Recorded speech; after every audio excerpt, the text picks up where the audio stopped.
guys. There. What's up, Trey? What's up? Everyone beat me here today. All right. Any opportunity I get to talk about Festivus, you know I'm jumping on. Yeah, well, that was kind of your idea. So, Festivus is, I didn't update the questions, though, from last week, so I hope they're good. I don't even remember what they are, but we'll see what happens here. So, very excited about that. How's everyone else doing? Good. Someone jumped on an hour early. I'm gonna let you guys decide who that was. If you can, if you think about that. One of our cohorts made it a little early, but I told him I wouldn't tell anybody, so I'm not gonna, Well, you've already given it away that it's a guy, so we'll go from there. That's right. So Trey, you asked me to bring video. I've actually got a video of me almost dying this week. So. Oh, we definitely want to see that. Yep. Yeah. That's we're gonna definitely saw Jesus at one point. So. How's he doing, man? How's Jesus doing? Yeah, how's he doing? You get a chance to ask him? It's been a rough year for him. He's had a lot of requests, and what's going on? Yeah, it's funny actually. A good buddy of mine, he's the director of training at Echo Logistics. He does this like morning walk, and he records it and does like a Instagram live every day. And he's walking like through an alley, and there's like a life-size stuffed Jesus in the garbage this morning. All right. Yeah. Wow. And I texted him like, Jay, what is going on in your walk to work, man? He's like, I don't know. Oh man, very cool. All right, excellent. Nick, rumors coming in. It's Red Friday, everybody. Just so you know. Got the Chiefs playing this weekend against the Raiders. Should be a good game. It's a revenge game, so that's always fun. So looking forward to that. Nick, what's up, buddy? How are you? Not bad, guys. I'm just watching cartoons as we speak. About of course you are. Of course you are. That's what Nice. it is. Juan, what's up, buddy?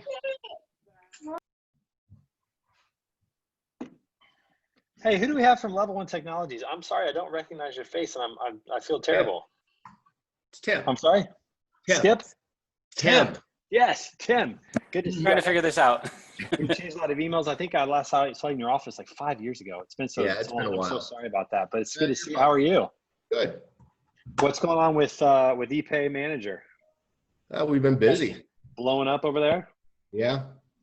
Guys, the pandemic's good, but it's been good for our business. Yeah, I hear you. It's kind of a bittersweet moment. We kind of experienced the same thing, no doubt about it. But let me give a quick plug for ePay Manager for those of you who don't know.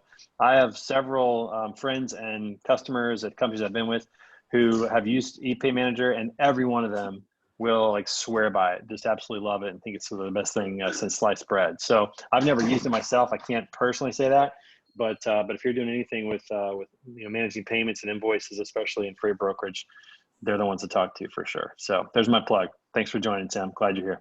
Appreciate it. Absolutely. Juan, Colombia, what's up, buddy? How are you? Doing well. Good. Is that your dog in the background there?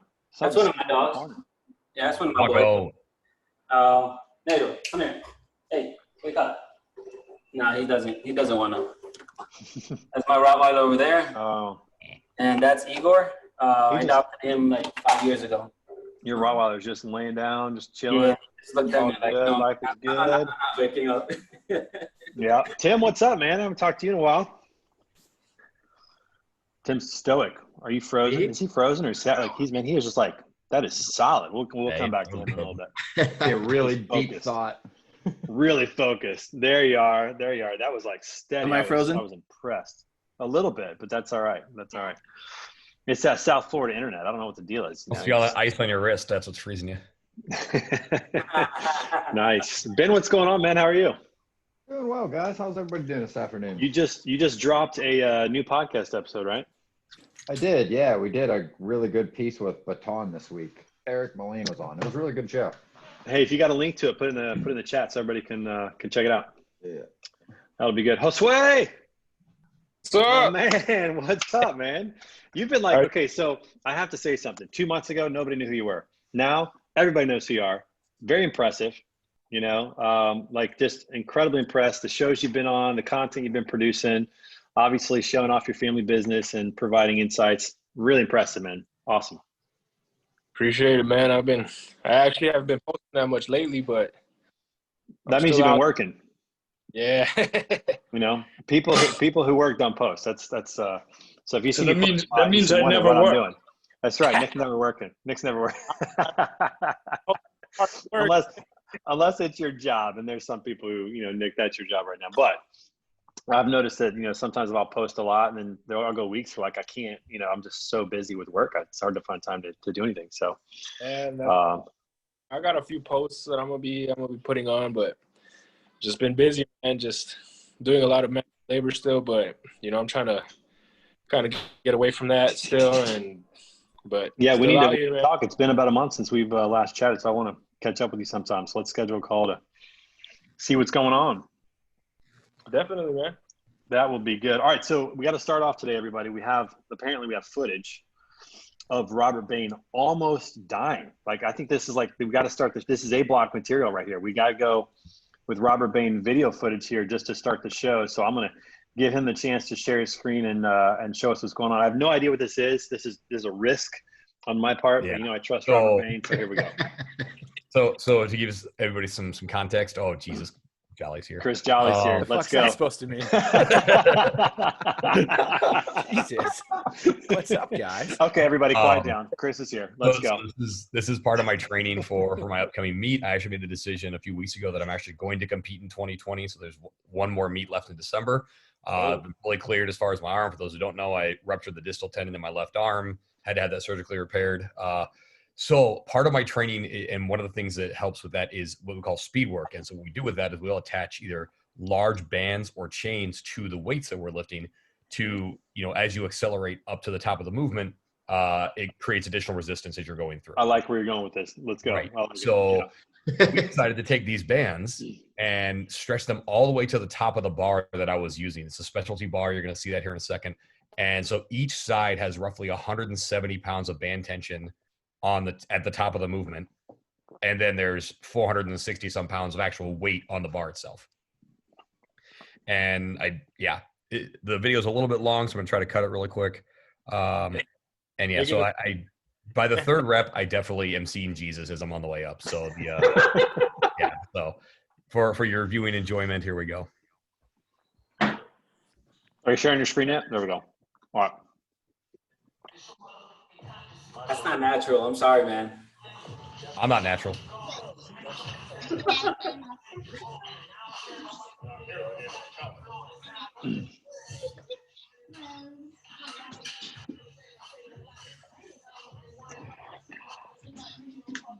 Oh, that bar's in the way.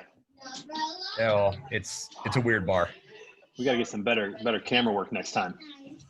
Well, I'm watching my hips. I see that. I see the head doing this. I like it. Yeah. Yep. Right about there. That's right. Yo, that looks painful as hell. But it's pretty cool. You have you got guys ready to, catch you in case, you flinch. So the very large human that is behind me, his name is John Campion. He's one of the guys that actually does a bunch of the very large powerlifting meets that I help produce. And so he's one of the spotters with me. So it's actually kind of interesting. I'm the smallest guy out of this group. Yeah. He is to you as you are to me. I mean, that's the best much. Yeah. Maybe even John is Yeah. enormous. There's another guy, Trace, who's even bigger than John. And so the three of us are kind of the main group, and then some other folks that rotate through. But yeah, it is nice having them around because I feel very confident that if I do, decide to go meet my maker, they'll catch me. So when is this potential meet that you'll be competing in, and where can we see it? What's happening? It is December 12th. It is going to be here in Lombard, Illinois, not Chicago, in Lombard. It will be live streamed on Facebook.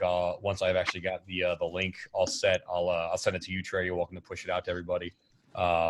It's weird. I'm not exactly sure what time I'm going to be lifting because with the restrictions that we have here in Illinois, we have to split it up into 2 sessions. And so it's really kind of odd how it's going to work, but it will be sometime on Saturday the 12th. My gut says later in the day. I'll be one of the stronger guys in the meet, so they typically will want to have us, lift later on in the meet when there's more people watching. So that's my gut, is that it will be in the afternoon, but I'll know more as we get closer to the meet. Awesome. Yeah, give me that link and I'll shoot it out to everybody so we can check that out. So good luck to you on that. I hope you don't You get should injured. get me it early in the program when there's not a lot of people watching. I'll lift something small. I mean, if you want to do that, Nick, that's fine. But That's awesome. why lift less? Like lifting a sandwich, lifting a Snickers bar, something like that. Something really 12-ounce curls, man. 12-ounce curls. Nothing wrong. Something good. Okay. All right, everybody. So we got our first topic this week, and I'm excited. We got an owner operators Festivus miracle. For those of you that aren't aware of Festivus, this is the season or the holiday of airing your grievances. And clearly we know that owner operators right now seem to have quite a few grievances. So we're going to take a little poll. While we take that poll, we're going to listen to a little CNC Music Factory today. Hopefully something to make you sweat till you bleed. All right.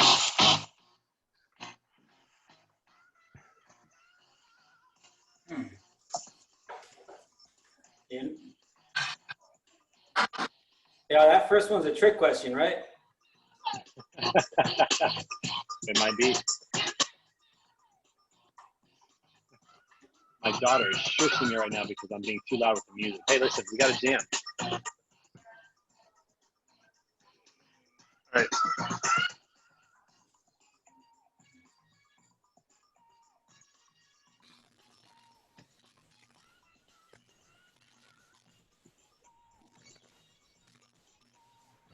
Aaron, are you trying to take this quiz while you're driving?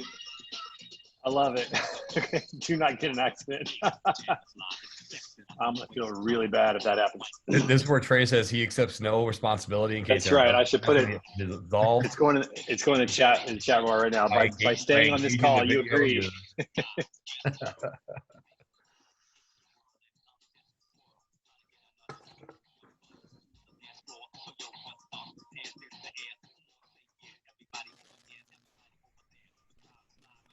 There you go. I got my disclaimer in the chat box right now, so everybody's got it. It's recorded too and timestamped, so. All right, here we go. We're ending on 3, 2, and 1. All right, let's see what everybody thinks about this. In fact, I don't even remember the questions because I wrote this last week. We didn't get to. We didn't have time. So, number 1, show the results to you guys. Should freight rates be transparent among all parties on a load? 3 of you say yes, 2 of you say no, and 2 say not sure, and 6 of you say no. So we do have a little division here. I'm interested. Somebody give me a case for transparency. I mean, there's the cost plus model, charging just a flat service fee for every load executed, but pretty common anymore. I think that if there'll be one side of it that's forced to be transparent, both sides will be, it's only a matter of time. That's why it's like, if there's going to be, what's the harm? Honestly, like we all know that what's 15%, that's industry standard for freight brokers. So, I don't see the harm in it because it's like, if they want full transparency, it's pretty simple. You want to see what I make? Perfect. You want to encounter my loss too, then, so I think it's all relative to me. Let me ask you a question based upon that thought, Chris Jolly. So, and I'll address this to Tim. Do you know how much margin a technology provider makes on your subscription service? Do you know how much margin that Walmart makes on, when you buy a pillow? Do you know how much the grocery store makes when you purchase cookies? Is that in any other industry? No, I understand what you're saying. I just think that there will be more of, because like brokers are getting on board for the transparency thing to take a larger market share. So it's almost like if there's a fight for it, they're going to be like, all right, we'll do that. And then I'm going to make it known that I only do a cost plus model, like John was saying, at 10%. Then there we go. Like, I just think that might turn into more of a selling point than not. I think it's pretty like, do we know the exact dollar amount from a grocery store and Walmart? No, but we know that the general overall retail markups 70 to 80%, when you buy it in bulk. So I think like there's an idea of it. And I just think that brokers, if you want to cut it out at the knees, just come out and just say something like that. Just be like, we're only going to charge 10%. Then there's no argument at that point. It's like, you want to, like, the thing is none of these owner operators and carriers who are calling for this transparency are actually going to go through with everything they're saying. It's just like the shutting down of the trucks. What, 200 trucks are going to stop running? Congratulations. That's 0.00001% Right. of total capacity. I think that just gains more traction than is actually going to happen. And just prize on people who are now going to the store and seeing that toilet paper is starting to disappear. They're seeing these things and like it's trendy. That's not the case. at all. Like if 200 trucks are going to stop, congratulations, stop. That's not going to do shit to the industry. Right. Yeah, I agree with that completely. All right, what else? Do Any you other think? thoughts Do on you that? think that's not just in this industry, though? Do you think like if you get is like if we in the industry here go transparent, I want transparency everywhere. Yeah. Right. I'm all for transparency. Don't get me wrong, but then I want it everywhere. It's not like you can pick and choose where we do it. Of course. And that's the thing. So it's like, Nick, I'm right there with you. So I think that the people who are going to be said, like the freight brokers, for example, you want transparency? Here you go. Here's my transparency. I'm only going to charge 10%. Then what is any driver going to say? You don't deserve to make any money. Okay, good one. You know, like that's not going to hold any There's validity. those truckers too, you know. There's those truckers that don't want to see a broker get a green on the green side ever. Well, let me ask this question. Let me throw this out there. I mean, everybody on here, at the very least, that covered a load, right? If you covered a load, it took you 3.5 hours to cover a load and you're working till 8:30 at night, should you be able to charge for your extra 2.5 hours? You still only get to charge your 10%. Yeah, you should be able to charge. Exactly, right? I mean, I understand what you're saying, From- Ben, but from like I my provide that perspective- as an all-in rate to my customer, though. I'm not going to bill my customer more. I think that's like legitimately you lose every customer you get. Be like, hey, it took me about an hour extra long to cover it. And it's almost like brokers are your own worst enemy then, because they sell on the fact that they don't post loads. We have all these relationships. So like, really, you can't do that like at all, in my opinion. I have a feeling that at the end of the day, it's going to come back to being status quo. That's Yes. what I think is going to happen. In my opinion, That's my gut. A lot of carriers, especially, they're not really going to be looking at those numbers. You know, you should be worried about what you're running, if your margins are okay. And, you know, that's why you negotiate, you know, and at the end of the day, well, brokers charging is, you know, my dad always told me it's none of our business, you know, it's their business. They got their responsibilities and we just move our freight for what we say we can move it for. And that's it. You know, at the end of the day, I think if there was transparency, a lot of it's going to get lost in the fact that a lot of carriers are not really there to look at what the broker's actually making, you know, because that's just going to add to what you're trying to look out for, you know. So it's kind of like if you're dealing with somebody good, the margin doesn't really matter. You know, as long as you're making money, if they're making money, that's even better, you know. That's the other thing, right? They're different services. What the brokerages provide to the shippers are a different service than the carriers provide sometimes to the brokers, right? And to have this visibility directly through it, I think also just incentivizes the wrong aspect of it. You're pushing everything towards price and away from value, right? We don't expect that in our insurance carriers. We don't expect to understand what their rips are when we go to rewrite our policies or homeowners. And in most of the industries where brokerages exist, it's not transparent because there are different values and there are different ways that you got to access that market that take different amounts of work. And you should be able to at least price out what your work's worth. Yeah, I think that the people who are crying foul right now are ones that are ill-equipped to run their own business. So it's trendy. It's trendy for them to point the finger in the other direction. But then when you break down their overall cost, they're paying a dispatch service, they're paying a factoring company, they're paying 50% of their freight, that their top line revenue is gone to expenses. And it's like, to me, it's like, I get it. Like, yeah, you know what? Drivers need to be compensated for their time. Like, don't get me wrong. I'm never going to say that. They need to be compensated for their wait time, their downtime, everything else that comes along with it. They need to be paid a fair rate, but they also need to look at their own books and realize that they're giving away 25% before they even start moving. Yeah. Mm-hmm. Yeah. It's found. I wonder if you guys would agree with this statement, is that good business partners want their business partners to actually make money. Yes. Yeah. They understand that I need you. Like, I actually need you to make money and stay in business. Right. Can't just be all about me and what I'm making. It can't be. Right. It's my goal. Yeah. It's my goal as a broker to get my partner carriers fleets to expand, because if we're working together and you're providing a service, I want you to expand. I want you to have more trucks, because that's only going to build up my business as well. But that's not a culture that you see in the trucking industry. If you go look at the metrics of trucking startups in the Death Valley, the death toll of new trucking companies in the industry, it's like 90% in the first 3 months. Most of these truckers don't really understand their bottom line. They're like, they don't really have a business structure where they can say, I know what my break even point is, you know. And from that, from a smart perspective, built from there up. Then you have the situation of dispatchers that are technically co-brokering. You know, they're putting in their fee too, which, you know, that's a cancer of itself. And then you add a lot of like other bad underlying issues, for example, like the amount of immigrants that are actually working in the trucking industry. Not that that's bad, but one thing I was speaking with a very old guy the other day, and very like he's in the industry of, you know, assembling cars, and he's like, there's nothing worse that I'm seeing than what immigrant does to immigrant.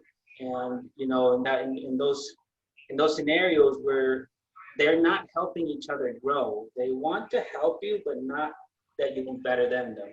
So it's always this cutthroat, you know, kind of environment. And my in-law is a truck driver, right? And he worked for Compatriot for a while, but by the time he left, he's like, there wasn't a good split up on that sense, in the sense that I don't want you to do better than me, and I don't want you to keep in trucking. So they're always like cutthroating themselves and backstabbing themselves.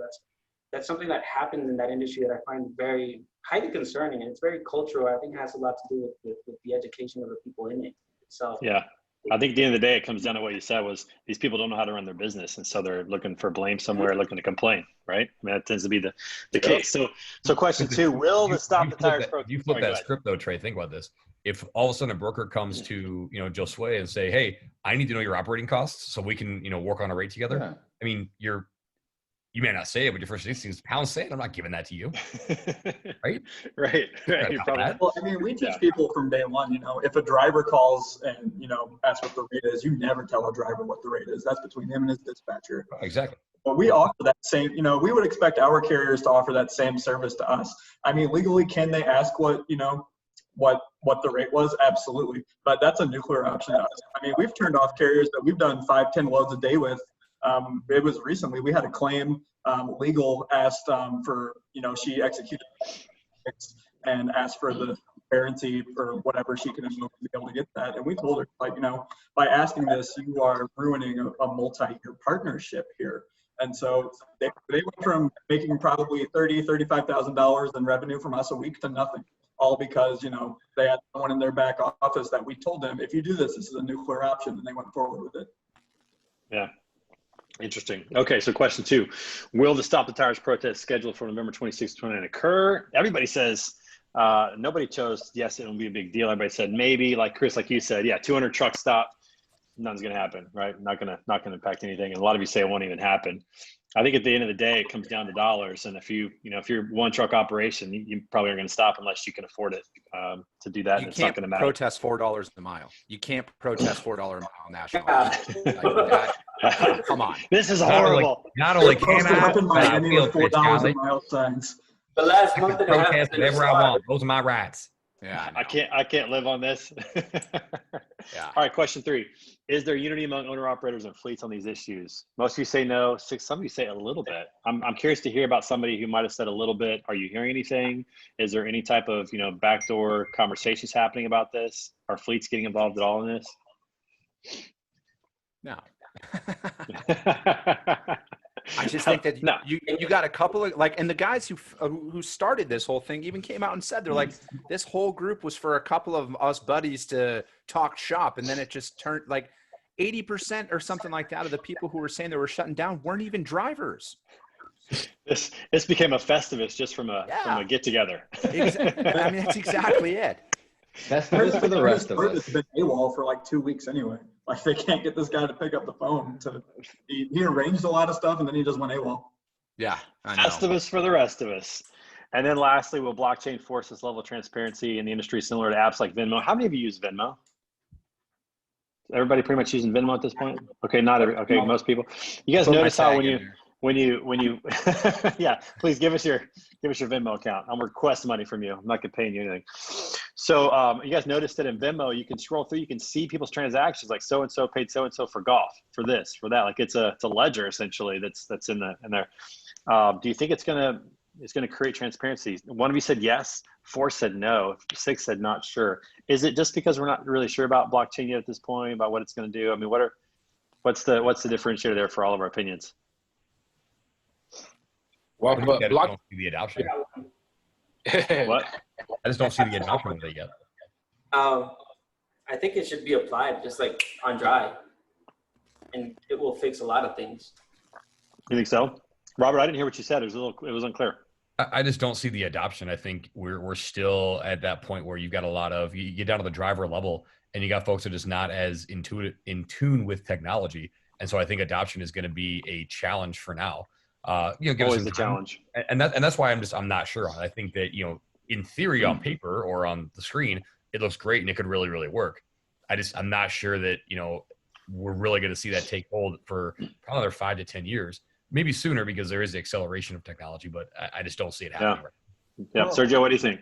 Yeah, I got a little feedback on that. Actually, my brother has a company. It's called DexFreight, which is a blockchain-based logistics company. The whole focus of it is actually removing a third party, a broker, between the carrier and the person sending the equipment. So it's just a direct transaction. And it would have been wonderful if I had him here, my brother, so he can explain into detail. He's actually doing quite well. He's been developing this project for the last 3 years, and it's actually right now he already finished the beta process. So right now it's been implemented in certain companies, and I promise you next time that we have this topic, I'll have him over so he can go into detail because it's quite interesting what he's doing. He's also something that he mentioned to me is that a lot of the trucks waste a lot of time traveling without anything to carry on them.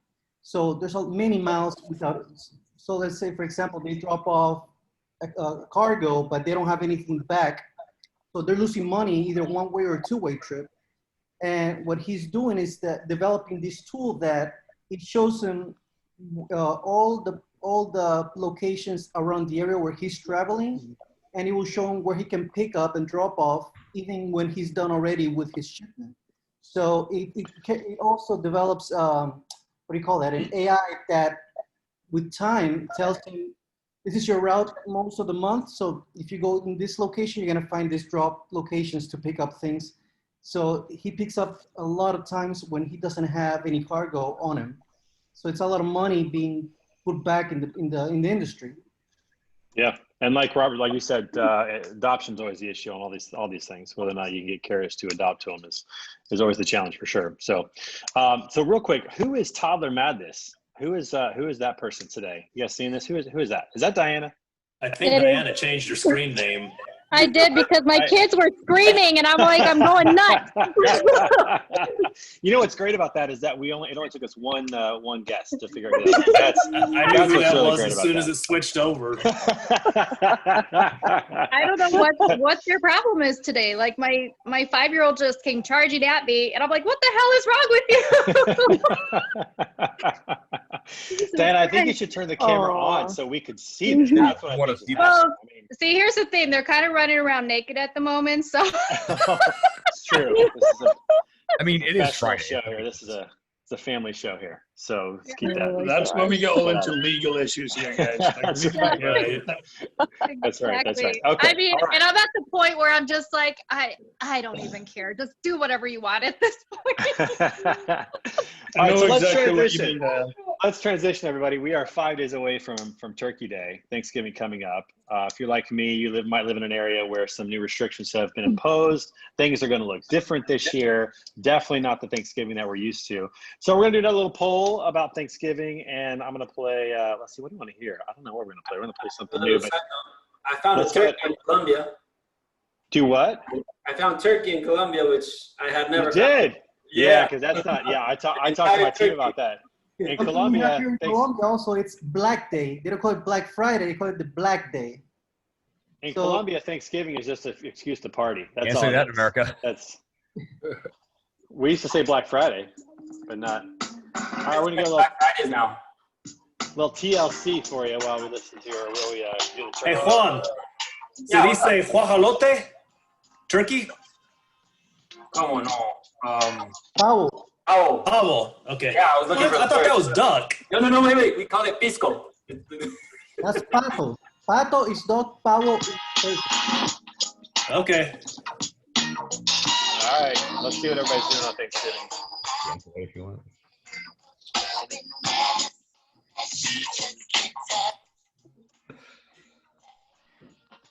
To admit, I was a TLC fan in 8th grade, 7th grade. Hey, to the last question, also throwing this out there. I mean, does anyone think about the shippers really want visibility into their rates, by the way? We always talk about the brokers and the carrier side. I don't know too many shippers that want visibility into their routing guides.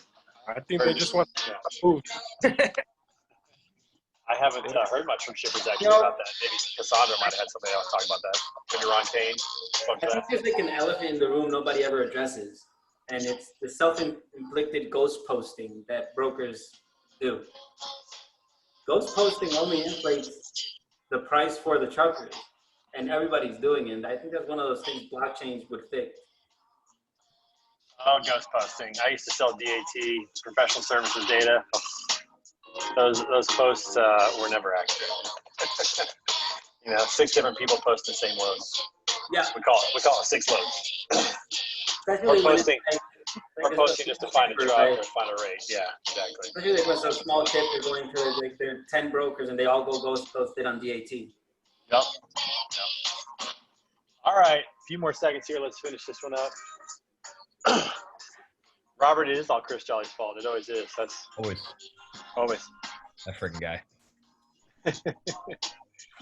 What does he drop off to work? Is he working right now? What are you doing, Chris? Come on. Taking a client call or something? Like, what are you doing?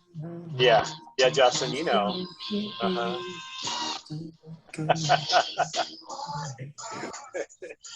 I love it. All right, closing it down in 5, 4, 3, 2, and 1. There's Chris Jolly. He's back. What do you got? Business going on over there? What are you doing? Trying to make something happen. Trying to make it. Chris, how's the fitness going, man? I've been waiting for some of the challenges or whatever. I haven't seen any updates from you. I shouldn't have led that because I'm terrible at that. Somebody else should lead that. Rhonda should lead that next time. Yeah, Chris, go ahead. That and Trey can't get up in the morning, so.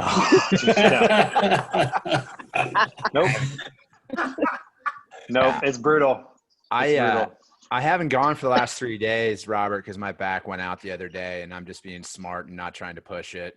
And then I'm feeling better this morning, so I'll go tomorrow. But there's just something about when your IT band sees up in both legs and you can barely walk and everything else. So I know, right? Suck it up. Okay, now come on, let's really talk about this. IT band is non-contractile tissue. Can it really seize up? Okay, you're right. And my fiance explained that to me. She says it's since my sciatic nerve is flaring, it's sending out the receptors to the muscles around it. There you go. That's better. That's better. I'm not trying to put false information out there. Fake news. Fake news. Fake news. Fake news. That's awesome. Yeah, you know what stinks about it is that, successful people often get up early in the morning, work out and all that kind of stuff. But like my melatonin peaks at like 6 in the morning. Like I'm dead sleep. I'm feeling good. I'm not getting up to work out. It's rough. So I guess I just won't be successful in that regard. I love to do stuff in the afternoon, the evenings. My best time is at night, so it's brutal. But anyways, let's forget about that and let's talk about what's happening. Mishak, welcome. Good to see you, buddy. Thanks for jumping on. Always good to have you. Megan, what's up? Another St. Louis. Yeah, Megan, thanks for joining us. She's right down the road from me, so very cool. Coming to us from Sheer Logistics. All right, so we're going to go ahead and go over the results real quick. Will you be traveling, hosting, or neither on Thanksgiving?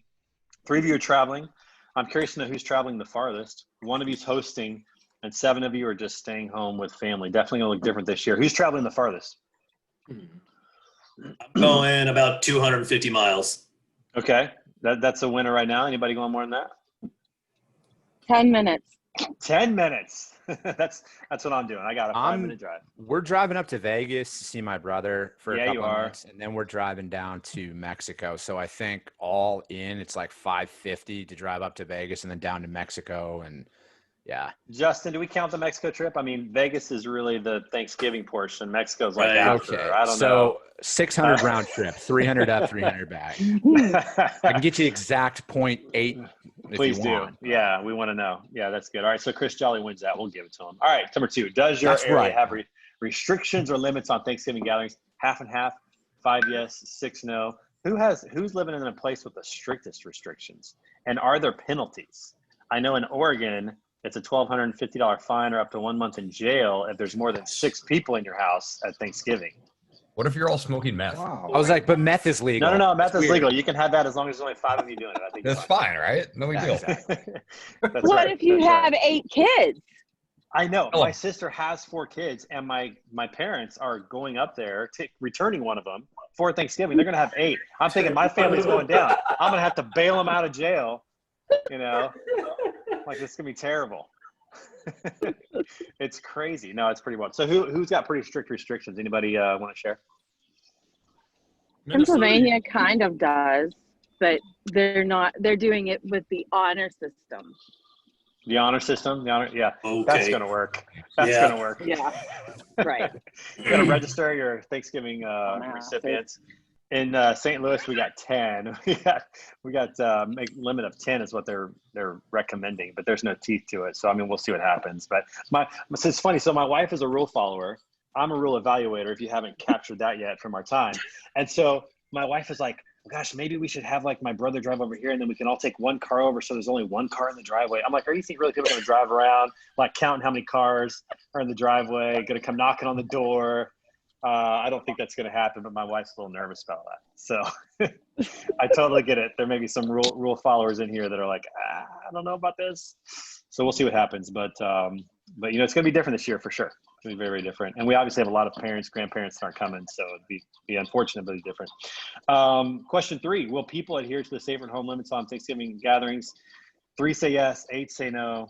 We'll all find out in a couple of days. Very interesting. Number 4, will your food intake change this Thanksgiving as a result of smaller gatherings? The reason why I put this on there is because we were sitting around the table with my in-laws the other day talking about the food that we typically bring to Thanksgiving. And we basically realized that we still want everything, even though there's only going to be like 6 or 7 of us. So we're like, well, do we make a whole batch of sweet potatoes or do we just make a half batch? Like, how do we do this? So 4 of you are going to eat more. And then 7 of you will eat about the same. Nobody's going to eat less. That's the right answer for sure. So that's what's going to happen on that.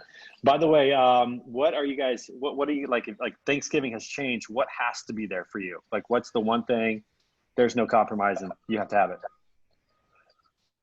it? Mashed potatoes. Mashed potatoes. Justin, what'd you say? Turkey. Okay, turkey's in. I'm talking about sides. Let's go sides. So everybody's getting turkey, ham. Smoked cream corn. Gravy, and it's so Smoked hard to cream hear. corn. That does sound good. Oysters for me, man. I'm down by the ocean. All day long. I can make some very decent onion gravy, but I want to make like some real good, you know, Southwest style gravy. For me, it's candy yams, and I love the fact that we just call it what it is. Like some people say sweet potato casserole, it's candy yams. That's totally what it is. Get some marshmallows on top. Oh, it's so good. I can't do sweet potatoes. Oh, Gag so me. good. I know it's just straight sugar, but it's Thanksgiving, so you know it's what it is. Lastly, we got Lastly, wild rice pilaf up here. wild rice pilaf. That sounds healthy. Wild rice Shaq. casserole. That sounds really healthy. Yeah. Well, Depends on how much bacon you put in it. there you go. That's the right additive there for sure. Number 5, what activities will you be engaging in on Thanksgiving? 5, you can exercise. I'm gonna try. We'll see what that happens. 5, only 5 are watching football. Only 5? What? Crazy. Okay. All right. 7 of you are napping. I like you guys. I'm in for that. I do both. I watch football and nap at the same time. Now that's where it's at. 3 of you are shopping. By the way, how many former Black Friday shoppers do we have on the call? We don't do that anymore. The 4:30 a.m. How many of you used to get up at 4:30 and go shop? Anybody? Anyone? I did. I used to do. Yeah. Diana did that once. I did that because my wife used to do that. So she would have me go get all the stuff like Christmas tree and, you know, stuff like that. So I used to do that. I'm so glad that is over. Never want to do that again. Now we just sit on the couch, watch football, nap, and shop at the same time. Put lights up on the house. That's going to be me this weekend. So not on Thanksgiving, thankfully. 2 doing yard work. Unfortunately, sorry for you guys. And then 5 of you doing other. What else are you guys doing on Thanksgiving? Scrapbooking. Scrapbooking. Is that a family thing or just you do that? I thought you Just me. smoking. Just you crack smoking. Maybe I'll do both. That's Oregon. If she's in Crack Oregon. smoking, scrapbooking. Nice. Yeah, don't judge. So, you wanna do you smoke crack? scrapbook all the time, or is this like a Thanksgiving tradition, or a little bit of both? Like, what's that, Aaron? We lost you. We're gonna say tradition. No, it's She just does it something every for me to Thanksgiving. do. Okay, so while everyone's watching football, It's just something for me to do. Yeah. Do you do glitter? Do you have glitter and sparkles in your scrapbooking? So much glitter. Oh, glitter's a problem. My kids love glitter, and it's just so hard to go. I hate glitter. Anyone else? Who else is doing something fun on Thanksgiving? Anyone else? Drinking. Drinking. How did I miss that? Oh, my bad. Repenting my sins. That's all. It's only Raquel, one day, Chris. What were you saying, Raquel? So my company, Zen Freight Solutions, has been taking the calls for Butler County for Thanksgiving meals. So we have to assign the deliveries and then go help deliver all the meals on Thanksgiving. Nice. How many meals That's do you good guys stuff. deliver? We are at 912 meals right now. 912? That is Yes. awesome. That's really cool. That is really, really cool. Do you guys deliver them? Like, would you take 10 and go to 10 different houses, or how do they break that up? Yeah, I mean, some people get about 4 a household. It just depends. But yeah, we just kind of figure out the stops, give about 10 stops a car, and send people on their way. That's really cool. Yeah. Way to go. And you have news, by the way. You had a nice post recently. Tell us your news. Yeah, so we adopted our daughter. Aw, congratulations! So awesome. That's awesome. She's 21, but she's legally now a Packett's. So super Nice. excited. Wait, so you and your daughter are the same age? Oh, oh, Justin. Justin was smooth back in the day. Listen to this guy. I'm serious. Look at her. Looks like she's, I don't know, 25 years old. Oh no, I'm 32. Okay, well, that's not that far. That's That's not that. Yeah. That wasn't far off. All right, we'll give it to you. Well, I hope you guys have a wonderful Thanksgiving. Very excited about that. That's going to be great. First time with the same last name, which is awesome. So I thought I would end the episode today talking a little bit about the end of this year. It's amazing. We're almost there. Like, it's really nuts. We have 5 weeks left, and then 2020 is in the books. And so I was thinking about the idea of finishing strong and just how this year is so different than all the rest and how it's going to impact everything. The new restrictions that just came down, the election that seems to still be ongoing, the restrictions that are coming down, businesses, all that good stuff. So I want to talk a little bit about finishing 2020 strong. And let's see, what should we listen to? No, that's garbage. Let's listen to something else here. Let's find some better music. So go ahead and take that, and I'm going to throw something else on here. All right, let's see what we got. Oh yeah, this is my jam right here. Here we go. I put in 90s hip hop, and they just gave it to me. Just gave it to me. I'm so excited. There we go. Justin, I know you know this song. Right? Please, of course. My senior prom, my hair actually looked a little bit like Vanilla Ice. I'm sad to say. Show us a picture. Please show us a picture of that. Go get that right now. I don't care about this poll. Go get the Turn off the lights. Turn off glow. To the extreme, I rock a mic like a vandal. Light up a stage, I rock the chalk like a candle. I like the delay. I like how we have, several of us trying to sing. Anything less than nice is a felony. Believe it, you better. Yeah. Amazing. 25 years, and it's right here like it's so good.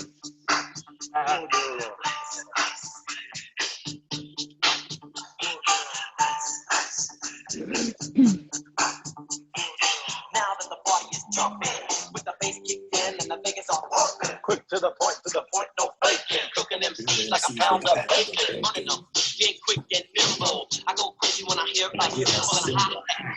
With a tempo, I'm on a roll. Justin, I want to see some of these pictures, man. You probably have the hammer pants. No, I never had hammer pants. I was pretty strictly Levi's and Vans through high school.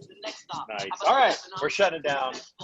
5, 4, 3, 2, and 1. In the poll. Gotta love a little Vanilla Ice. All right. By the way, Mishak, you put a file in here. What's that you put in here? What's that? Check this out. What's this file you dropped in here? Oh, I was sitting. I used the URL that was in the calendar event under the title of location, and I was just sitting there, and then finally I read it, and I was like, "Oh wait, this is. I'm not waiting. This is the wrong room." So user error on my part, of course. I mean, that's to be expected at this point. So, all right, let's go ahead and talk about this. Does your business usually pick up or slow down between now and the first year? Most of it picks up. All right, that's interesting. We'll see what happens. Not a lot of change for some of you. Slow down for a little bit, and some of you aren't sure what's going on. All right, one of you. All right, how will the recent restrictions, lockdowns impact your business the rest of the year? 5 of you say it will increase business. Kind of that bittersweet silver lining in all of it. 8 of you, no change. And most of you are anticipating no decrease. I hope that's true. I really hope that's true for everybody. Hope the end of the year is really good. Question 3, will you try to create at least one new habit between now and the end of the year? Half and half, look at that. What are some habits that you guys are gonna try to create? I'm just curious. And again, don't be afraid to shoot it out there. What are you gonna try to create? Anyone? Eat less. Eat less. After Thanksgiving, of course, we'll start that habit. Yeah, not before. Me, it's 3 things: better sleep, working out in the morning more often, and then getting more reading in the evenings. Those are 3 really good ones. That'll be very helpful. And by the way, let me get back to this working out in the morning thing. Let me tell you a problem I have with all this. All right. Listen, like the world has structured our days from 8 to 5. All right. Why? That sucks. Like, why can't my day start at 9 or 10 and go to 6 or 7, and then I can work out at like 8 in the morning and feel good because I'm fresh at 8 in the morning, but I got to jump right on my computer and work because the rest of y'all decided that that's when work starts. So I'm a little ticked off about that. Stop whining. Right. Start working. All right, moving on. Do you want a Kleenex? I do. And a box of chocolates, Jolly. Send them over. All right. Okay, moving on. Sorry about that. I haven't gone on a rant like that in a while. I'm a little upset about it. All right. Question 4. 8 months in, how much has COVID impacted your mental health? Do you guys remember, and by the way, JD is not here today, and he's supposed to be here, JD Redmond. I'm ticked off at him. But do you remember this about 6 months ago when the whole thing started, like 2 weeks into the quarantine, he's like, people are going to have PTSD from this, like, talked about mental health issues and whatnot. So I was curious if we kind of go through these stages, and I think now I'm at that stage where I'm kind of looking back and just realizing that I think this has had an impact on me more than I realized, and more than I thought. So I was just curious about that. So how much has COVID impacted your mental health? 4 of you say more negatively than you thought. Oh, wait, pause. We got to.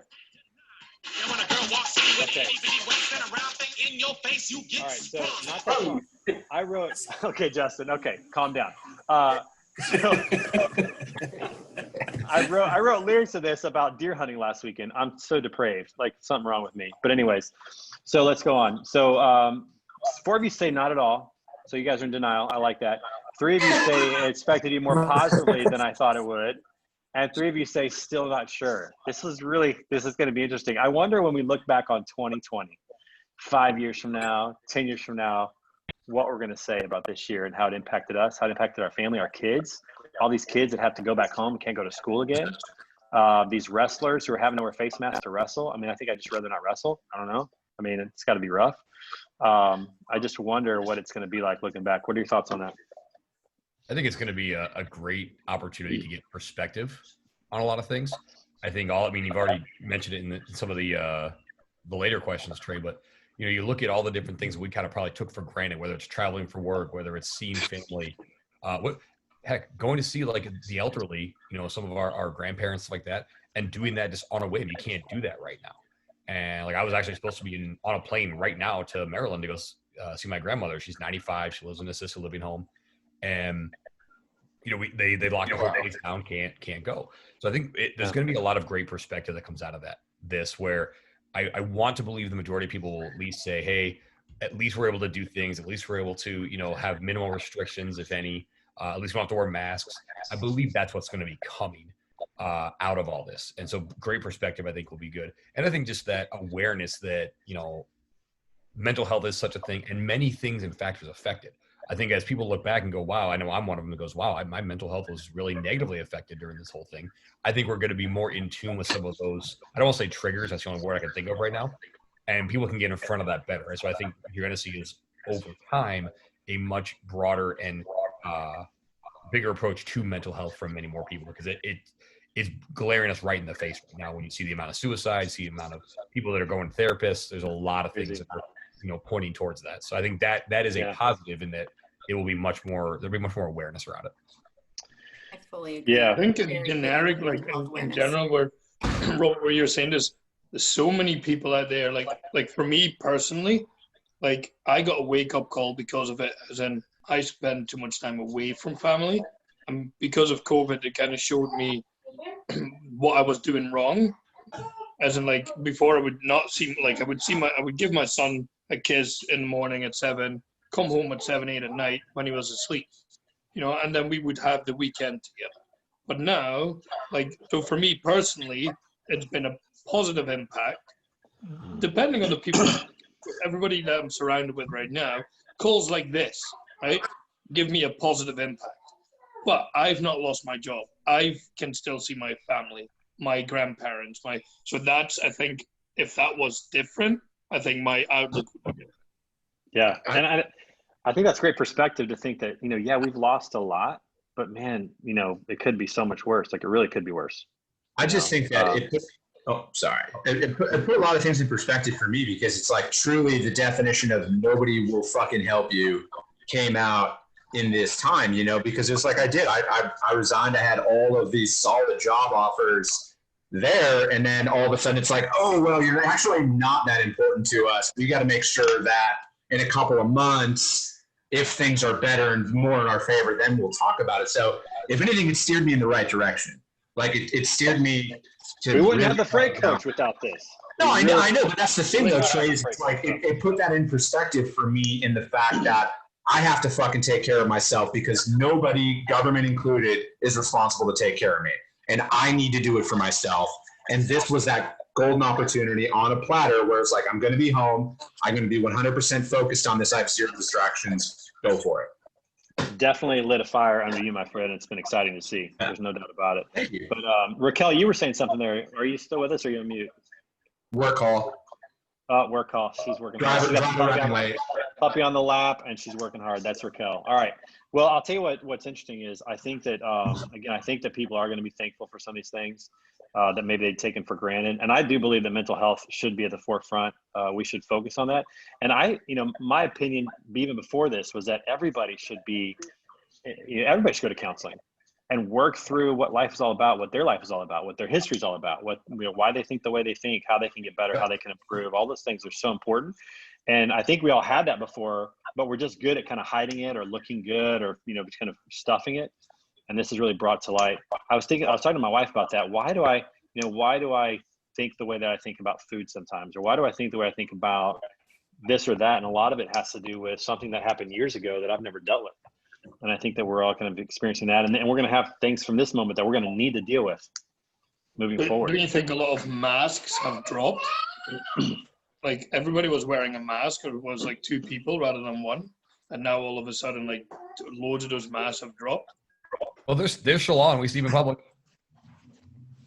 Nick nails it for me. I just feel like we all realize like how it's not really that important if you get interrupted by a whiny puppy or a kid, or and like how like our humanity that we were hiding is actually something that can be kind of enjoyable. Like a lot of times, like for instance, Megan, I forgot how to pronounce her name. Megan. Yeah. Megan, she's got a kid, and that's actually kind of wonderful. And we can still work. She can still work. In this situation, we're not working, but that kind of mask I'm working is enjoyable. I think technology almost humanized things again. Meshach, to Meshach's point, it humanized it, because we all experience a kid screaming, or crying or running in, and it just made everybody who you thought was like on a pedestal, like, no, they are truly just human beings. They have the exact same problems that we do, or not even problems. They deal with the exact same situations. So I think it unifies us, because we're all kind of living through this with our own kind of challenges. But a lot of us are in similar boats with, like, if you've got kids or dogs or whatever, it all kind of brings us together. And one thing, I'm going to go on mute just in case. This is Riker, by the way. What's his name? Riker. our wife Riker, I Kate love are. that name. That's so cool. Thank you. But one of the things that I finally realized, it took me a couple months when, you know, we were trying to get through COVID back in the spring, and there were debates about how long school is going to be called for, and there were, you know, the mask, no mask, or social distancing, and all these different rules. And, one second, honey. See, it's making booking sound. Okay, one second. Not wrong, my friend. Well said. My point is that I came to this realization that this is a really complicated problem, and there isn't a good solution that fits everybody. There's not even really a good solution that fits one family. Ultimately, you have to do what's best for you and your family, and you know, hopefully people won't judge others for making decisions that are different than their own. So hopefully it'll help bring some empathy to everyone, knowing that, you know, you're not going to attend graduation parties, or you're not going to go to the big Thanksgiving, and there will be no judgment for it, because for whatever your circumstances are, that's your choice, and that's what you're doing for your family's best interest. I'm going on mute, sorry. Yeah, no, thank you for sharing that. I think that's awesome to hear your perspective on that. And I think there's some truth in that, because you think about what's happening right now. Some places are shutting down, some places are not. Mishak and I were talking about this. It's a pick your poison. You know, I mean, if you shut things down, then small businesses might go out of business.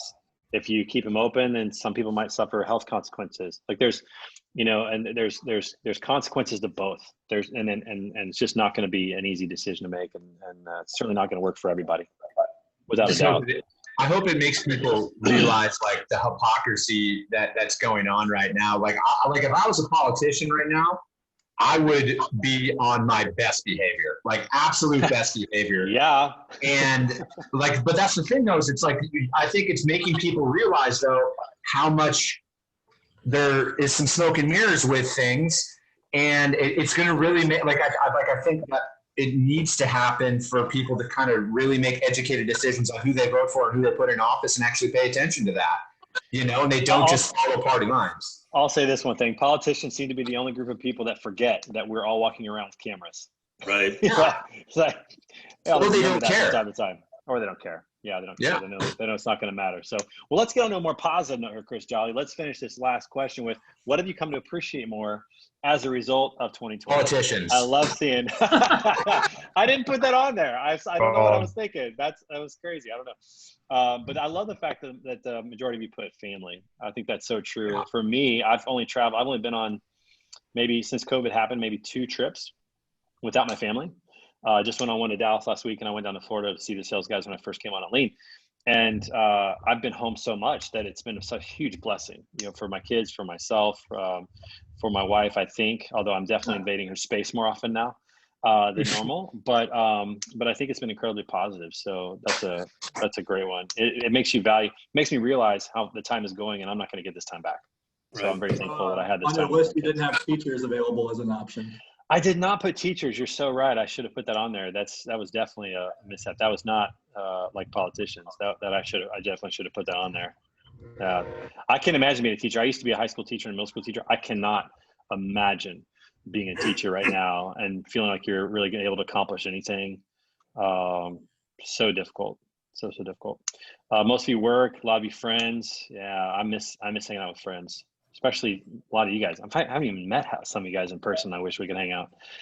I love technology. I love when Megan said technology, because I do think that technology is something to be thankful for, that we can do this, so we can connect.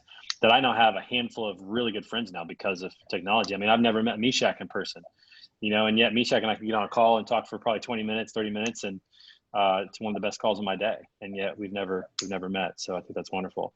I'm appreciative of church. Again, that's kind of a lot of my social interactions, and haven't had that. You know, miss a lot of my friends from church and just getting together on a regular basis. I definitely miss the ability to travel. I'm thankful for golf. That's my hobby. That's the one that hasn't had a huge impact. John Sutton knows what I'm talking about, so I'm really thankful for that. And my daughters have gotten into painting. My youngest daughter is a really good painter and had no idea. I don't think she knew. But now that we're stuck in the house, we went to Michael's and got craft stuff, and she's painting, and so it's neat to see that. I'm thankful for sports. I think that they're still unifying. You know, I think that there's going to be people who I disagree with, who disagree with me, but we're all going to be cheering pretty hard on Sunday because we love our Chiefs. So I'm thankful for sports. So don't shake your head, Chris Jolly. I was about to say that. Yeah. I went to college with a Chad Jolly. Just hit he's in Kansas City. Yeah, don't shake your head on that. But very thankful for all those things. Is there anything else you guys are thankful for because of all this? It's not on the list. The mute button. Video game. It's for sure. It's corny, Trey, but I am very thankful for the word on the street. I would say that since you started That this, is corny. That's you're really cheesy, man. I don't care, man. Fight me. But seriously, it's one of the things that I look forward to the most. I rearrange meetings to make sure that I can try to be on these, and I appreciate the community that you've helped build, and it does stem from you, Trey, and I am incredibly thankful for that, and for the friendship with you, obviously. I appreciate that, man. I second that, Trey. Like, by the time you started doing this show, I was about to start telling jokes to my dogs because I had been locked in the car. There's no other human. And I tolerate that Chris Jolly gets on too, but that's neither here nor there. That's right. Jesus. This really. Chris is a jugular today. Chris isn't coming back next week, I don't think. Please, you guys aren't going to deter me. This is my weird way of trying to get on the Freight Coach podcast, is to keep poking at him, and then maybe he'll do it. Well, speaking of which, next week we're going to take the week off. I'm going to be driving the RV down south, so we're not going to have a show next week. I hope you guys enjoy that. Honestly, this was started out of selfishness. I miss seeing people and wanted to know what was going on in the industry, and I couldn't have imagined it, blossoming to the meaningful relationships and the connection that we have, and I really enjoy it. It's my favorite part of the week as well. I've had people say, what are you going to do with Word on the Street? Where's it going? I'm like, I don't know, and I don't really care. Like, it's just, I love doing it. It's going to the street, baby. It might be going big, and we might be doing some new stuff in 2021, which I'll talk to you guys about in December. Change the name to Hold My Sandwich. Hold My Sandwich. That's right. That was a great name. I did like that. So, anyways, if I don't talk to you guys before Thursday, have a wonderful Thanksgiving. Hope you have a fabulous time, even though it's a crazy year. And I'm just so thankful for all of you that you guys keep coming back and entertaining me every week, and I really appreciate it. So, I look forward to talking to you guys soon. Amazing. Happy Thanksgiving, guys. Happy Thanksgiving. See you guys. Take care. Everybody take care.